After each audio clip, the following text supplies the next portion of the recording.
বাংলাদেশে লবণ চাষের আওতাভুক্ত কত জমি আছে সে সম্পর্কে জানলাম।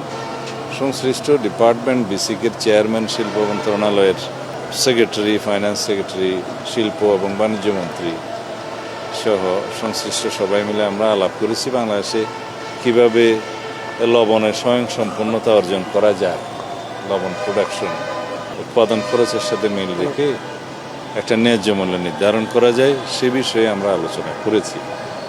আর বিভিন্নভাবে ইন্ডাস্ট্রিয়াল লবণ এবং বাণিজ্যিক লবণ, বিভিন্ন লবণের যে চাহিদা সেই হিসাবে যে সরকার বিভিন্ন সময় আমদানি করে সেটার যৌক্তিকতা নির্ধারণের জন্য আমরা আলোচনা করেছি।